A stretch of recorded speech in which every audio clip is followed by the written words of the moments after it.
Hello everyone, आज हम CrPC का पेपर सॉल्व करने जा रहे हैं। इस पेपर में पहला प्रश्न यह है कि सीआरपीसी का नाम क्या है। तो सीआरपीसी का जो सही नाम है वो है कोड ऑफ क्रिमिनल प्रोसीजर 1973। तो इसका सही जवाब होगा none of the above, D. अगला प्रश्न है कि सीआरपीसी को किस तारीख को इनेक्ट किया गया था, अधिनियमित किया गया था। सीआरपीसी को इनेक्ट किया गया था 25 जनवरी 1974 को, 25 जनवरी 1974। इसका भी सही जवाब होगा D, none of the above. अगला प्रश्न है कि सीआरपीसी किस तारीख से लागू हुई थी। What is the date of enforcement of CrPC. तो सीआरपीसी की जो डेट ऑफ इन्फोर्समेंट है वो है 1 अप्रैल 1974। इसका सही जवाब होगा D, none of the above. अगला प्रश्न है कि सीआरपीसी में कुल कितने अध्याय हैं। तो इसका सही जवाब होगा डी, 37 चैप्टर्स हैं। इसका जवाब भी होगा नन ऑफ द अबव। अगला प्रश्न है कि सीआरपीसी की सबसे बड़ी विशेषता क्या है। What is the main speciality of the CrPC. तो इसका सही जवाब होगा कि सीआरपीसी की सबसे बड़ी स्पेशलिटी है separation of judiciary and executive. न्यायपालिका और कार्यपालिका का पृथक्करण करना इस सीआरपीसी की सबसे बड़ी स्पेशलिटी है। इससे पहले वाली सीआरपीसी 1898 की सीआरपीसी थी, उसमें सेपरेशन नहीं था जुडिशियरी और एग्जीक्यूटिव का। अगला प्रश्न है कि इस सीआरपीसी का अधिनियम संख्या क्या है। What is the act number of CrPC. तो इस सीआरपीसी का जो एक्ट नंबर है वो है एक्ट नंबर 2 ऑफ 1974। इसका भी सही जवाब होगा D, none of the above. अगला प्रश्न है कि सीआरपीसी में कुल कितनी धाराएं हैं। तो इसका सही जवाब होगा D, none of the above. CrPC में कुल 484 सेक्शंस हैं। अगला प्रश्न है कि सीआरपीसी की प्रीएम्बल में किन टर्म्स को यूज किया गया है। तो इसका सही जवाब है बी, सीआरपीसी की प्रीएम्बल में कंसोलिडेट एंड अमेंड, समेकित तथा संशोधित शब्दों का प्रयोग किया गया है। अगला प्रश्न है कि सीआरपीसी के कौन से प्रोविजंस हैं जो नागालैंड तथा शेड्यूल्ड एरिया पर लागू नहीं है। पूरी की पूरी सीआरपीसी नागालैंड तथा शेड्यूल्ड एरिया पर लागू नहीं होती, सिवाय चैप्टर 8, चैप्टर 10 और चैप्टर 11 के। तो इसका सही जवाब होगा बी, सीआरपीसी के सभी प्रावधान सिवाय की चैप्टर 8, चैप्टर 10 और चैप्टर 11 के लागू नहीं होते हैं। अगर यह क्वेश्चन ऐसे पूछा जाता कि सीआरपीसी के कौन से प्रोविजन हैं जो नागालैंड और शेड्यूल्ड एरिया पर लागू होते हैं, तो इसका जवाब होता ए, चैप्टर 8, चैप्टर 10 और चैप्टर 11। फिलहाल इसका सही जवाब होगा B, all provisions except chapter 8, chapter 10 and chapter 11। अगला क्वेश्चन है कि करंट सीआरपीसी ने किस सीआरपीसी को रिपील किया है। तो इसका सही जवाब होगा इसमें से none of the above. Present CrPC ने 1898 की सीआरपीसी को रिपील किया है। सेक्शन 484 में इसका प्रोविजन किया गया है कि सीआरपीसी ने 1898 की सीआरपीसी को रिपील किया है। अगला क्वेश्चन है कि नॉन बेलेबल ऑफेंस को कहां डिफाइन किया गया है। तो इसका सही जवाब होगा ए, सेक्शन 2A। यहां पर आप ध्यान रखेंगे 2 स्मॉल ए है, स्मॉल ए में डेफिनेशन दी गई हैं, वहां पर नॉन बेलेबल ऑफेंस को डिफाइन किया गया है। सेक्शन 2A में ही बेलेबल ऑफेंस भी डिफाइन है और 2A में ही नॉन बेलेबल ऑफेंस भी डिफाइन है। अगला प्रश्न है कि नॉन बेलेबल ऑफेंस क्या होते हैं। तो इसका सही जवाब होगा सी, ऐसे अपराध जो बेलेबल नहीं है वे नॉन बेलेबल ऑफेंस होते हैं। अगला क्वेश्चन है कि कॉग्निजेबल ऑफेंस क्या होते हैं, संज्ञेय अपराध क्या होते हैं। तो इसका सही जवाब होगा सी, कॉग्निजेबल ऑफेंस ऐसे ऑफेंस होते हैं जिनमें पुलिस बिना मजिस्ट्रेट के वारंट के गिरफ्तार कर सकती है। अगला प्रश्न है कि असंज्ञेय अपराध यानी नॉन कॉग्निजेबल ऑफेंसेस को कहां डिफाइन किया गया है। इसका सही जवाब होगा सी, सेक्शन 2L में नॉन कॉग्निजेबल ऑफेंसेस को डिफाइन किया गया है। अगला प्रश्न है कि परिवाद किसके समक्ष किया जाता है। Complaint is made before. तो इसका सही जवाब होगा A, complaint is made before magistrate. अगला प्रश्न है कि which of the following is an essential of the complaint, यानी परिवाद का फॉलोइंग में से क्या एसेंशियल एलिमेंट है। Complaint must be in writing, यह कोई एसेंशियल एलिमेंट नहीं है। कंप्लेंट राइटिंग में भी हो सकती है और कंप्लेंट ओरली भी हो सकती है। बी, कंप्लेंट में ऑफेंडर का नाम होना चाहिए, अपराधी का नाम होना चाहिए, यह भी कंप्लेंट का एक एसेंशियल एलिमेंट नहीं है। सी, कि कंप्लेनेंट का कोर्ट में प्रेजेंट होना जरूरी है, यह भी जरूरी नहीं है। सेक्शन 2D में कंप्लेंट को डिफाइन किया गया है, उसमें ऐसी कोई बात नहीं बताई गई है। इसका सही जवाब होगा डी, ये तीनों ही कंप्लेंट के एसेंशियल एलिमेंट नहीं है।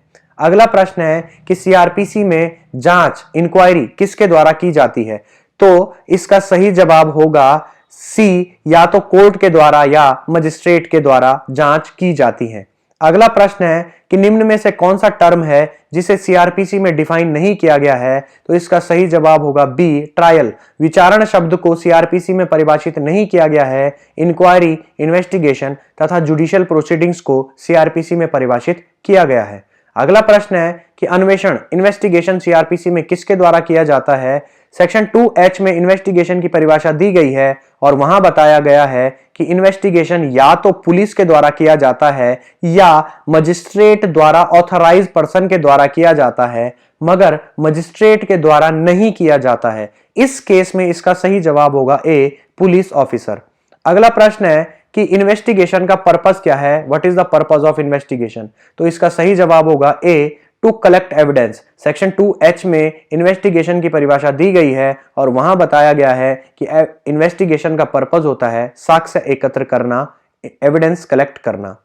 अगला प्रश्न है कि सीआरपीसी संविधान की 7वीं अनुसूची में कौन सी लिस्ट में आती है? तो इसका सही जवाब होगा सी, समवर्ती सूची में। This fall under the concurrent list.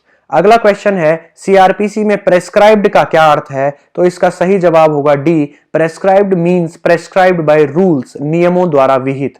अगला क्वेश्चन है समन केस कौन से सेक्शन में डिफाइन है? तो इसका सही जवाब होगा बी, सेक्शन 2W में समन केस को डिफाइन किया गया है। अगला प्रश्न है समन केस का अर्थ क्या होता है? तो इसका सही जवाब होगा सी, समन केस एक ऐसे केस को कहते हैं जो वारंट केस नहीं होता। हालांकि यहां पर यह इन्फेरेंस जरूर निकाला जा सकता है कि समन केस एक ऐसा केस होता है जो कि 2 साल या उससे कम सजा से दंडित हो, लेकिन फिर भी जो असल परिभाषा है वह कहती है summon case is a case which is not a warrant case. अगला प्रश्न है विक्टिम का अर्थ क्या है? पीड़ित का अर्थ क्या है? सेक्शन 2WA में पीड़ित को परिभाषित किया गया है। वहां बताया गया है victim is a person who has suffered loss और injury and it include guardian and heir of such person. अर्थात इस केस में ये तीनों ही लोग पीड़ित की परिभाषा में आएंगे। इसका सही जवाब होगा D, all of the above. अगला प्रश्न है कि विक्टिम की परिभाषा किस धारा में दी गई है? तो इसमें से कोई भी विक्टिम की परिभाषा वाली धारा नहीं है। विक्टिम की परिभाषा सेक्शन 2WA में दी गई है। अगला प्रश्न है कि कौन सी धारा यह प्रावधान करती है आईपीसी के सभी अपराधों का अन्वेषण, जांच तथा विचारण, इन्वेस्टिगेशन, इंक्वायरी और ट्रायल सीआरपीसी से किया जाएगा? तो इसका सही जवाब है सी, सेक्शन नंबर 4 में यह प्रोविजन किया गया है कि आईपीसी के सभी ऑफेंसेस का इन्वेस्टिगेशन, इंक्वायरी तथा ट्रायल सीआरपीसी के प्रावधानों के अनुसार किया जाएगा। सही उत्तर होगा सी, धारा 4। अगला प्रश्न है कि निम्न में से कौन सी धारा आपराधिक न्यायालयों के वर्ग बताती है? क्रिमिनल कोर्ट्स की क्लास कौन सी सेक्शन में बताई गई हैं? इसका सही जवाब होगा सी, सेक्शन नंबर 6 में क्लासेस ऑफ क्रिमिनल कोर्ट्स बताई गई हैं। अगला प्रश्न है कि सीआरपीसी में कितने प्रकार के क्रिमिनल कोर्ट बताए गए हैं? इसका सही जवाब होगा ए, 4 प्रकार के क्रिमिनल कोर्ट सीआरपीसी में बताए गए हैं। अगला प्रश्न है कि सेशन जज की नियुक्ति कौन से धारा में की जाती है? तो इसका सही जवाब होगा D, none of the above. Session जज की नियुक्ति धारा 9 की क्लॉज 2 में की जाती है। अगला प्रश्न है कि किस धारा में पब्लिक प्रोसिक्यूटर, लोक अभियोजक को परिभाषित किया गया है? इसका भी सही जवाब होगा D, none of the above. Section 2U में पब्लिक प्रोसिक्यूटर को डिफाइन किया गया है। हालांकि सेक्शन 24 में पब्लिक प्रोसिक्यूटर की नियुक्ति की जाती है, लेकिन वहां इसकी परिभाषा नहीं है। इसकी परिभाषा सेक्शन 2U में दी गई है। अगला प्रश्न है कि कोर्ट ऑफ सेशन की नियुक्ति राज्य सरकार द्वारा किस क्षेत्र के लिए की जाती है? तो इसका सही जवाब है सी, सेशन डिवीजन।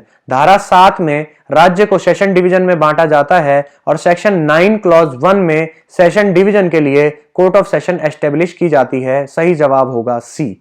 अगला प्रश्न है कौन सी धारा में न्यायिक मजिस्ट्रेट्स की नियुक्ति की जाती है? जुडिशियल मजिस्ट्रेट्स की नियुक्ति कौन से सेक्शन में होती है? इसका सही जवाब होगा ए, सेक्शन 11। अगला क्वेश्चन है स्पेशल जुडिशियल मजिस्ट्रेट अधिकतम कितने समय के लिए नियुक्त किया जाता है? तो इसका सही जवाब होगा ए, 1 ईयर। सेक्शन नंबर 13 में स्पेशल जुडिशियल मजिस्ट्रेट अपॉइंट किए जाते हैं। इन्हें एक बार में अधिकतम 1 साल के लिए ही नियुक्त किया जा सकता है। अगला क्वेश्चन है कि मेट्रोपॉलिटन एरिया की न्यूनतम जनसंख्या कितनी होनी चाहिए? मेट्रोपॉलिटन एरिया महानगर क्षेत्र कहलाता है। इसे सेक्शन 8 में एस्टेब्लिश किया जाता है। तथा इसके लिए मिनिमम पॉपुलेशन 1 मिलियन 10 लाख की होनी चाहिए। सही उत्तर होगा ए। अगला प्रश्न है कि मेट्रोपॉलिटन एरिया किस धारा में डिफाइन किया गया है? इसका सही जवाब होगा D, none of the above. Metropolitan area को धारा 2K में डिफाइन किया गया है, ना कि धारा 8 में। धारा 8 में मेट्रोपॉलिटन एरिया बनाया जाता है, लेकिन इसे सेक्शन 2K में डिफाइन किया गया है। सही जवाब होगा D, none of the above. अगला प्रश्न है कि निम्न में से किसे हाई कोर्ट द्वारा अपॉइंट नहीं किया जाता है? तो इसका सही जवाब होगा D, executive magistrates. Executive magistrate कार्यपालक मजिस्ट्रेटों की नियुक्ति राज्य सरकार द्वारा की जाती है, बाकी सब की नियुक्ति हाई कोर्ट के द्वारा की जाती है। अगला प्रश्न है कि डिस्ट्रिक्ट मजिस्ट्रेट किस धारा के अंतर्गत अपॉइंट किए जाते हैं? तो इसका सही जवाब होगा A, section 20 clause 1। Section 20 executive magistrate की नियुक्ति का प्रावधान करती है तथा सेक्शन 20 क्लॉज 1 में ही डिस्ट्रिक्ट मजिस्ट्रेट की भी नियुक्ति की जाती है। अगला प्रश्न है कि कौन सी धारा उच्च न्यायालय को यह शक्ति प्रदान करती है कि वह सिविल जज को भी जुडिशियल मजिस्ट्रेट की शक्तियां प्रदान कर सकती है? इसका सही जवाब होगा D, none of the above. Section 11 के क्लॉज 3 में यह प्रावधान किया गया है कि उच्च न्यायालय सिविल न्यायाधीशों को भी जुडिशियल मजिस्ट्रेट की कुछ या सभी शक्तियां प्रदान कर सकता है। तो सही जवाब होगा D, none of the above. अगला प्रश्न है कि कौन सी धारा असिस्टेंट सेशन जज, सहायक सेशन जज के सबऑर्डिनेशन यानी अधीनस्थता का प्रावधान करती है? सही जवाब होगा डी, सेक्शन 10 में यह प्रोविजन किया गया है कि असिस्टेंट सेशन जज कोर्ट ऑफ सेशन के सबऑर्डिनेट होगा, अधीनस्थ होगा। अगला प्रश्न है कि स्पेशल पब्लिक प्रोसिक्यूटर नियुक्त होने के लिए न्यूनतम कितने साल की वकालत आवश्यक है? इसका सही जवाब होगा B, 10 years. Special public prosecutor नियुक्त होने के लिए 10 साल की वकालत जरूरी होती है, जबकि पब्लिक प्रोसिक्यूटर नियुक्त होने के लिए 7 साल की वकालत आवश्यक होती है। अगला प्रश्न है निम्न में से किस धारा में असिस्टेंट पब्लिक प्रोसिक्यूटर अपॉइंट किए जाते हैं? तो इसका सही जवाब होगा बी, सेक्शन 25। सेक्शन 24 में पब्लिक प्रोसिक्यूटर अपॉइंट होते हैं तथा सेक्शन 25 में असिस्टेंट पब्लिक प्रोसिक्यूटर की अपॉइंटमेंट का प्रोविजन किया गया है। अगला क्वेश्चन है पब्लिक प्रोसिक्यूटर की अपॉइंटमेंट के लिए जो पैनल होता है उसे कौन तैयार करता है? तो इसका सही जवाब होगा डी, इसे डिस्ट्रिक्ट मजिस्ट्रेट तैयार करता है, लेकिन सेशन जज के साथ परामर्श करके विद कंसल्टेशन ऑफ सेशन जज। अगला क्वेश्चन है कि हाई कोर्ट के लिए अपॉइंटेड पब्लिक प्रोसिक्यूटर किसके सबऑर्डिनेट होते हैं? तो इसका सही जवाब होगा सी, हाई कोर्ट के लिए appointed public prosecutor prosecution director के सबऑर्डिनेट होते हैं तथा बाकी सारे public prosecutor deputy prosecution director के सबऑर्डिनेट होते हैं। सही जवाब होगा सी, प्रोसिक्यूशन डायरेक्टर। अगला प्रश्न है कि डेप्यूटी प्रोसिक्यूशन डायरेक्टर अपॉइंट होने के लिए मिनिमम कितनी प्रैक्टिस जरूरी है? तो इसका सही जवाब होगा बी, 10 ईयर्स। असल में प्रोसिक्यूशन डायरेक्टर तथा डेप्यूटी प्रोसिक्यूशन डायरेक्टर दोनों के लिए ही 10 साल की प्रैक्टिस आवश्यक है। सही विकल्प होगा बी, 10 ईयर्स। अगला क्वेश्चन है कि जुवेनाइल्स के मामलों में ज्यूरिसडिक्शन का प्रोविजन कौन से सेक्शन में किया गया है? इसका सही जवाब होगा D, none of the above. Juveniles का प्रोविजन सेक्शन नंबर 27 में किया गया है। अगला क्वेश्चन है कि सीआरपीसी में जुवेनाइल की अधिकतम आयु क्या बताई गई है? तो इसका जवाब भी होगा D, none of the above. CrPC में जुवेनाइल की अधिकतम आयु धारा 27 में 16 साल बताई गई है, 16 ईयर्स बताई गई है। अगला प्रश्न है कि असिस्टेंट कोर्ट ऑफ सेशन अधिकतम कौन सी सजा पास कर सकते हैं? तो इसका सही जवाब होगा ए, असिस्टेंट सेशन जज अधिकतम 10 साल तक की सजा दे सकता है। सही विकल्प होगा ए। अगला प्रश्न है कि कौन सी धारा प्रावधान करती है कि अपराधों का विचारण कौन से न्यायालय कर सकते हैं? तो इसका सही जवाब होगा D, none of the above. Section 26 में यह प्रोविजन किया गया है कि ऑफेंसेस का ट्रायल किस कोर्ट के द्वारा किया जाएगा। अगला प्रश्न है जब इंप्रिजनमेंट को एक साथ भोगा जाना हो तो उन्हें क्या कहा जाता है?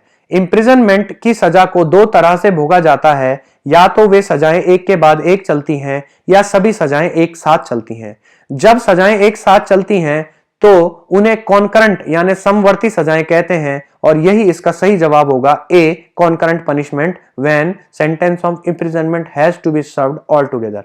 लेकिन जब उन्हें एक के बाद एक भोगा जाना होता है तो उन्हें कॉन्जिक्यूटिव यानी क्रमवर्ती सजाएं कहते हैं। इस प्रश्न का सही उत्तर होगा ए, कॉन्करेंट पनिशमेंट्स। अगला प्रश्न है कि सुपीरियर ऑफिसर्स ऑफ पुलिस की पावर कौन से सेक्शन में दी गई हैं? पुलिस के वरिष्ठ अधिकारियों की शक्ति का प्रावधान किस धारा में किया गया है? इसका सही जवाब होगा बी, धारा 36 में। अगला प्रश्न है कि कौन सी धारा में जनता सूचना देने के लिए बाध्य है? इसका सही जवाब होगा बी, सेक्शन 39 में उन ऑफेंसेस का प्रोविजन किया गया है जबकि जनता को इनकी सूचना देना बाउंड है। जवाब होगा बी। अगला प्रश्न है कि कौन सी निम्न में से कौन से मामलों में जनता पुलिस या मजिस्ट्रेट को असिस्ट करने के लिए बाउंड नहीं है? सेक्शन नंबर 37 में उन मामलों का प्रोविजन किया गया है जिसमें कि जनता पुलिस या मजिस्ट्रेट की असिस्टेंस करने के लिए बाउंड है। सेक्शन 37 जिन मामलों का प्रोविजन करता है वे हैं: एक, जब पुलिस या मजिस्ट्रेट किसी को अरेस्ट कर रहे हो या किसी का एस्केप प्रिवेंट कर रहे हो। दूसरा, जब वे ब्रीच ऑफ पीस प्रिवेंट कर रहे हो या फिर रॉयट या एफरे को प्रिवेंट कर रहे हो। तथा तीसरा, जब वे पब्लिक प्रॉपर्टी को प्रिवेंट कर रहे हो। तो इस केस में तीनों ही मामले ऐसे हैं जिसमें कि पब्लिक बाउंड है मजिस्ट्रेट या पुलिस को असिस्ट करने के लिए। तो इसका सही जवाब होगा D, none of the above. इनमें से कोई भी मामला ऐसा नहीं है जिसमें कि जनता बाउंड नहीं है। अगला क्वेश्चन है, निम्न में से कौन सा अध्याय है जो गिरफ्तारी से संबंधित है? इसका सही जवाब होगा D, chapter number 5। Chapter number 5 section number 41 से लेके सेक्शन 60A तक अरेस्ट के बारे में प्रोविजन करता है। अगला क्वेश्चन है जो यह पूछता है कि निम्न में से किस धारा में किसी व्यक्ति को बिना वारंट के नॉन कॉग्निजेबल ऑफेंस में भी अरेस्ट किया जा सकता है? इसका सही जवाब होगा बी, सेक्शन 42। ऑर्डिनरीली किसी आदमी को बिना वारंट के केवल कॉग्निजेबल ऑफेंस में ही अरेस्ट किया जा सकता है, लेकिन सेक्शन 42 यह कहता है कि अगर किसी आदमी पर नॉन कॉग्निजेबल ऑफेंस करने का एक्यूजेशन है तथा वो अपना नेम और एड्रेस नहीं बताता या जो नेम और एड्रेस बताता है वो गलत है तो उसे बिना वारंट के अरेस्ट किया जा सकता है। सही जवाब होगा बी, सेक्शन 42। अगला क्वेश्चन है, अरेस्टेड पर्सन की सर्च कौन सी सेक्शन में दी गई है? इसका सही जवाब होगा D, none of the above. Arrested person को सर्च करने का जो प्रोविजन है वो सेक्शन 51 में किया गया है। अगला क्वेश्चन है, निम्न में से कौन सा राइट है जो सीआरपीसी में अरेस्टेड आदमी को नहीं दिया गया है? इसका सही जवाब होगा A, right to meet relative of the family. अपने परिवारिक जन से मिलने का राइट सीआरपीसी में कहीं नहीं दिया गया है। अपने परिवारजन को इन्फॉर्म करने का राइट है तथा अपने एडवोकेट से मिलने का राइट है, लेकिन फैमिली के रिलेटिव से मिलने का राइट एक्सप्रेसली सीआरपीसी में कहीं नहीं दिया गया है। सही जवाब होगा ए। अगला क्वेश्चन है कि निम्न में से किस सेक्शन में मजिस्ट्रेट को अरेस्ट करने की पावर दी गई है? इसका सही जवाब होगा बी, सेक्शन 44 में मजिस्ट्रेट को अरेस्ट करने की पावर दी गई है। अगला प्रश्न है कि एक प्राइवेट पर्सन किसी दूसरे आदमी को कब अरेस्ट कर सकता है? तो एक प्राइवेट पर्सन किसी दूसरे आदमी को तब अरेस्ट कर सकता है जब वो उसकी प्रेजेंस में कोई कॉग्निजेबल तथा नॉन बेलेबल ऑफेंस करता है। इसका सही जवाब होगा सी, सेक्शन 43 ऐसा प्रोविजन करता है। अगला प्रश्न है कि रेप एक्यूज्ड की मेडिकल एग्जामिनेशन को कितने के भीतर करवाना चाहिए? तो सेक्शन 53A रेप एक्यूज की मेडिकल एग्जामिनेशन का प्रोविजन करती है तथा इसमें यह प्रोविजन किया गया है कि रेप एक्यूज की medical examination place of incident से 16 किलोमीटर की रेडियस में कराई जानी चाहिए। सही जवाब होगा सी। अगला प्रश्न है कि निम्न में से कौन सी पावर है जो सीआरपीसी में officer in charge of police station को नहीं मिलती है? तो इसका सही जवाब होगा सी, अरेस्टेड पर्सन को बिना बॉन्ड के छोड़ने की पावर ऑफिसर इंचार्ज को नहीं है। इसके अलावा उसे सारी ही पावर होती हैं, लेकिन एक अरेस्टेड आदमी को या तो सिर्फ बॉन्ड पर छोड़ा जाएगा या ऑर्डर ऑफ मजिस्ट्रेट से ही छोड़ा जा सकता है। सही जवाब होगा सी। अगला प्रश्न है कि निम्न में से कौन सा चैप्टर है जो कंपेल करता है अपीयरेंसेस को, यानी समन, वारंट, अटैचमेंट तथा प्रोक्लेमेशन का प्रोविजन कौन से चैप्टर में किया गया है? इसका सही जवाब होगा बी, चैप्टर नंबर 6 में यह प्रोविजन किया गया है। अगला प्रश्न है कि निम्न में से कौन सा सेक्शन है जो समन बाय अफिक्सेशन का प्रोविजन करता है, यानी समन को चस्पा करने का प्रोविजन करता है? इसका सही जवाब होगा सी, सेक्शन 65 में ऐसा प्रोविजन किया गया है। अगला प्रश्न है कि जिस व्यक्ति को समन भेजे गए हैं जब वह पर्सनली नहीं मिलता तो उसका समन किसे दिया जा सकता है? इसका प्रोविजन सेक्शन नंबर 64 में किया गया है। वहां यह प्रोविजन किया गया है कि वह व्यक्ति जिसे समन भेजा गया है यदि वह नहीं मिलता तो उसका समन उसके परिवार के अडल्ट मेल मेंबर को दिया जा सकता है, लेकिन सर्वेंट को नहीं दिया जा सकता। इनमें से कोई भी विकल्प सही नहीं है, इसका सही जवाब होगा डी। अगला प्रश्न है सेक्शन 66 समन की सर्विस का प्रोविजन किस पर करता है? इसका सही जवाब है सी, गवर्नमेंट सर्वेंट पर सेक्शन 66 में समन की सर्विस का प्रोविजन किया गया है। अगला प्रश्न है कि सीआरपीसी में नॉन कॉग्निजेबल ऑफेंस कहां क्लासिफाई किए गए हैं, वर्गीकृत किए गए हैं? इसका सही जवाब होगा D, none of the above. Non cognizable offence को सेक्शन 2L में डिफाइन जरूर किया गया है, लेकिन उनका क्लासिफिकेशन सीआरपीसी की फर्स्ट शेड्यूल में किया गया है, तो इसका सही जवाब होगा D, none of the above.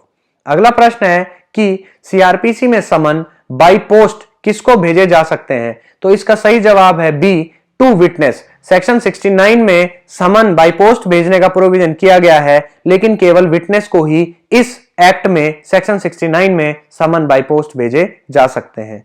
अगला प्रश्न है कि एक वारंट ऑफ अरेस्ट कब तक इनफोर्स में रहता है? तो इसका सही जवाब होगा सी, सेक्शन 70 में यह प्रोविजन किया गया है कि एक वारंट ऑफ अरेस्ट तब तक इनफोर्स रहता है जब तक या तो वो एग्जीक्यूट ना हो जाए या फिर जब तक उसे जारी करने वाली कोर्ट के द्वारा कैंसिल ना कर दिया जाए। अगला प्रश्न है कि वारंट को कहां डिफाइन किया गया है? इसका सही जवाब होगा D, none of the above. Warrant को कहीं भी डिफाइन नहीं किया गया है। वारंट केस भले ही सेक्शन 2X में जरूर डिफाइन है, लेकिन वारंट कहीं भी डिफाइन नहीं है, सही जवाब होगा डी।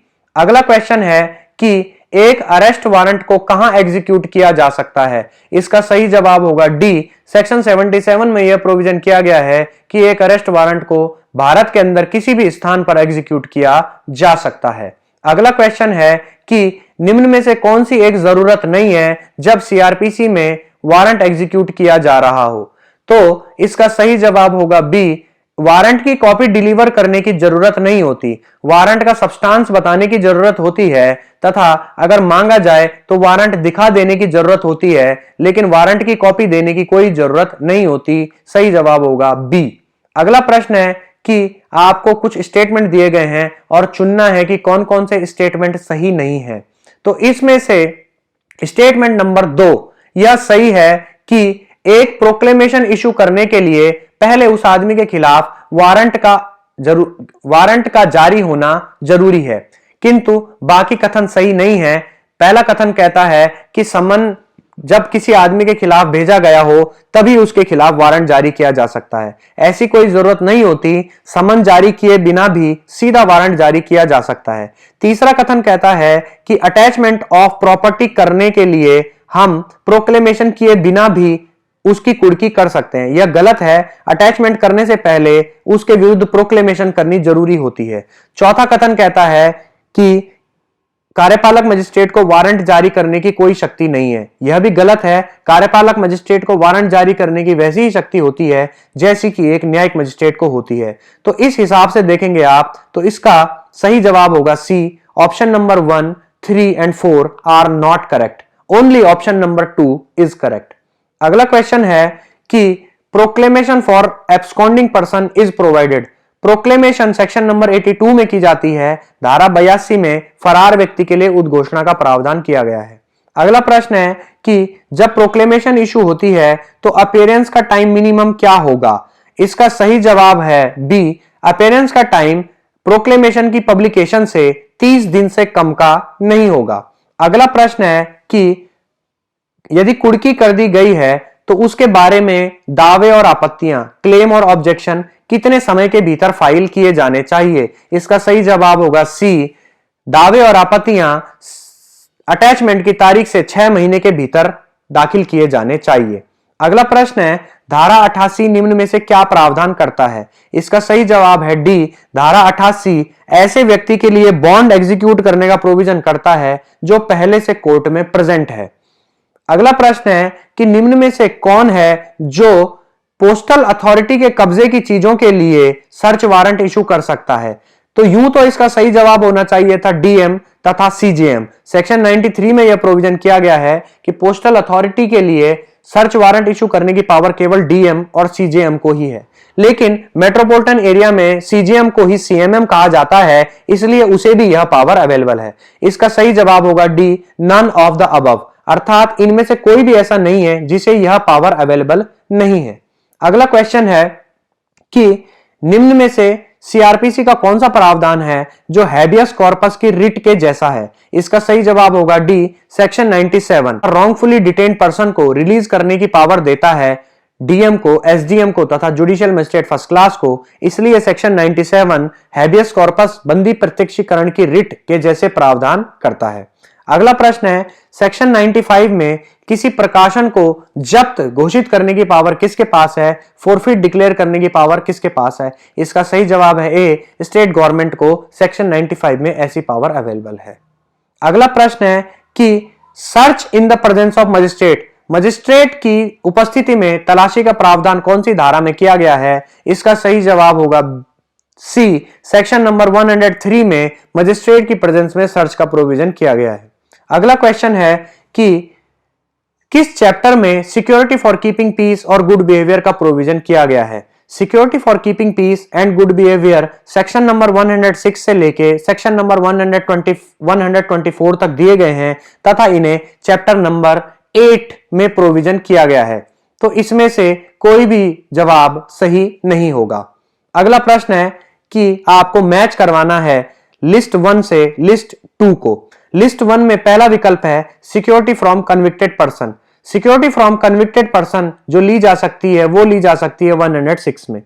दूसरा है सिक्योरिटी फ्रॉम सस्पेक्टेड पर्सन, यह ली जाती है सेक्शन नंबर 109 में। तीसरा है सिक्योरिटी फ्रॉम हैबिचुअल ऑफेंडर, यह ली जाती है सेक्शन 110 में। तथा चौथा है सिक्योरिटी फॉर सेडिशियस मैटर्स, यह ली जाती है सेक्शन 108 में। इसका सही जवाब होगा बी, पहले का सी, दूसरे का डी, तीसरे का बी तथा चौथे का ए। अगला प्रश्न है सेक्शन 110 में मैक्सिमम पीरियड क्या होगा सिक्योरिटी लिए जाने का? इसका सही जवाब होगा सी, सेक्शन 110। इसके साथ ही सेक्शन नंबर 106 में 3 साल के लिए अधिकतम सिक्योरिटी की मांग की जा सकती है। अगला प्रश्न है कि सेक्शन 106 में कौन सी अथॉरिटी है जो सिक्योरिटी की डिमांड कर सकता है? सेक्शन 106 में कोर्ट ऑफ सेशन तथा judicial magistrate first class security की डिमांड कर सकते हैं। इसका सही जवाब होगा डी, आइदर बी और सी। अगला प्रश्न है कि 116 के अधीन जांच कौन सी धारा की सिक्योरिटी के लिए आवश्यक नहीं है? सेक्शन 106 ए इसका सही जवाब होगा। सेक्शन 106 के अधीन बंद पत्र की मांग के लिए सेक्शन 116 में इंक्वायरी की जरूरत नहीं होती है। अगला प्रश्न है कि सेक्शन 116 की इंक्वायरी कितने पीरियड के अंदर पूरी हो जानी चाहिए? सेक्शन 116 के अंतर्गत इंक्वायरी 6 मंथ्स के अंदर पूरी हो जानी चाहिए। इसका सही जवाब होगा ए, 6 मंथ्स। अगला प्रश्न है कि किस चैप्टर में पत्नी, बच्चों तथा माता पिता के भरण पोषण का प्रावधान किया गया है? इसका सही जवाब होगा बी, चैप्टर नंबर 9 में सेक्शन 125 से लेकर 128 तक मेंटेनेंस का प्रोविजन किया गया है। अगला प्रश्न है निम्न में से कौन सीआरपीसी की 125 में मेंटेनेंस के लिए इंटाइटल्ड नहीं है? इसका सही जवाब होगा डी, ये तीनों ही लोग सीआरपीसी की 125 में मेंटेनेंस पाने के हकदार नहीं है। अगला प्रश्न है सीआरपीसी की 125 में मेंटेनेंस की एप्लीकेशन कौन सी अथॉरिटी के सामने लगाई जा सकती है? इसका सही जवाब होगा सी, सीआरपीसी की 125 में जुडिशियल मजिस्ट्रेट फर्स्ट क्लास के सामने ही एप्लीकेशन लगाई जा सकती है। अगला प्रश्न है कि सीआरपीसी की 125 में मेंटेनेंस किस प्रकार से आदेश किया जा सकता है? इसका सही जवाब है बी, सीआरपीसी की 125 में केवल मंथली रेट, मासिक दर पर ही भरण पोषण का आदेश दिया जा सकता है। अगला प्रश्न है कि किस केस में सुप्रीम कोर्ट ने यह घोषित किया था कि सीआरपीसी की 125 की नेचर सेक्युलर है, यह पंथ निरपेक्ष है, अर्थात हिंदू और मुसलमान दोनों पर एक जैसी लागू होती है। इसका सही जवाब है बी, मोहम्मद अहमद खान वर्सेस शाह बानो बेगम के केस में सुप्रीम कोर्ट ने होल्ड किया था the nature of CrPC 125 is in secular. अगला क्वेश्चन है कि यदि कोई आदमी मेंटेनेंस या इंटरिम मेंटेनेंस को पे करने में डिफॉल्ट करता है तो उसे कितने समय के लिए इंप्रिजन किया जा सकता है? इसका सही जवाब होगा डी, 1 मंथ के लिए। अगला क्वेश्चन है कि सीआरपीसी की 125 में मेंटेनेंस की लेवी के लिए यानी उसकी रिकवरी के लिए कितने समय के भीतर आवेदन कर दिया जाना चाहिए? इसका सही जवाब होगा बी, रकम के ड्यू हो जाने से 1 साल के भीतर एप्लीकेशन लगा दी जानी चाहिए। अगला प्रश्न है कि कौन सी जगह पर सीआरपीसी की 125 में मेंटेनेंस की एप्लीकेशन लगाई जा सकती है? इसका प्रोविजन सेक्शन 126 में किया गया है तथा इन चारों ही जगहों पर मेंटेनेंस की एप्लीकेशन फाइल की जा सकती है। इसका सही जवाब होगा D, all of the above. अगला क्वेश्चन है कि मेंटेनेंस को परिवर्तन का प्रोविजन कौन से सेक्शन में किया गया है? अल्टरेशन ऑफ मेंटेनेंस कहां दिया गया है? इसका सही जवाब होगा बी, सेक्शन नंबर 127 में प्रोविजन किया गया है कि मजिस्ट्रेट यह सेटिस्फाई हो जाने पर कि सरकमस्टांसेस में चेंज आ गया है, मेंटेनेंस को अल्टर कर सकता है। सही विकल्प होगा बी। अगला प्रश्न है कि किस केस में सुप्रीम कोर्ट ने होल्ड किया था कि सीआरपीसी की सेक्शन 125 में वाइफ टर्म इतना वाइड नहीं है कि उसमें सेकंड वाइफ भी इंक्लूड हो जाए। इसका सही जवाब है C, Savita Ben Somabai Bhatia versus state of Gujarat के केस में सुप्रीम कोर्ट ने होल्ड किया था कि the term wife in section 125 is limited to legally wedded wife only. इसमें केवल वैध रूप से विवाहित पत्नी ही शामिल है, इसमें एक दूसरी पत्नी या कॉन्कुबाइन या मिस्ट्रेस नहीं आती हैं। अगला क्वेश्चन है कि सीआरपीसी की 125 में मेंटेनेंस की अधिकतम रकम क्या हो सकती है? तो इसका सही जवाब है डी, नो लिमिट। जैसा भी कोर्ट सही समझे वह उतना भरण पोषण दिलवा सकती है। 2002 से पहले यह अधिकतम 500 रुपए तक की ही रकम होती थी। अगला प्रश्न है कि सिविल फोर्स का यूज करके अनलॉफुल असेंबली का डिस्पर्सल कौन से सेक्शन में किया जा सकता है? इसका सही जवाब है बी, सेक्शन 129 में सिविल फोर्स का यूज करके अनलॉफुल असेंबली के डिस्पर्सल का प्रोविजन किया गया है। अगला क्वेश्चन है कि अनलॉफुल असेंबली को डिस्पर्स करने के लिए आर्म्ड फोर्सेस को ऑर्डर करने की पावर किसको दी गई है? तो सेक्शन 130 में प्रोविजन किया गया है कि अनलॉफुल असेंबली को आर्म्ड फोर्सेस का यूज करके डिस्पर्स करने की power executive magistrate of the highest rank को अवेलेबल है। इसका सही जवाब होगा ए। अगला प्रश्न है कि न्यूसेंस को रिमूव करने का कंडीशनल ऑर्डर कौन से सेक्शन में दिया जा सकता है? तो इसका सही जवाब है ए, सेक्शन 133 में न्यूसेंस को रिमूव करने का कंडीशनल ऑर्डर जारी किया जा सकता है। Thank you very much. आपका कोई भी डाउट हो आप कमेंट में जरूर बताइएगा। धन्यवाद।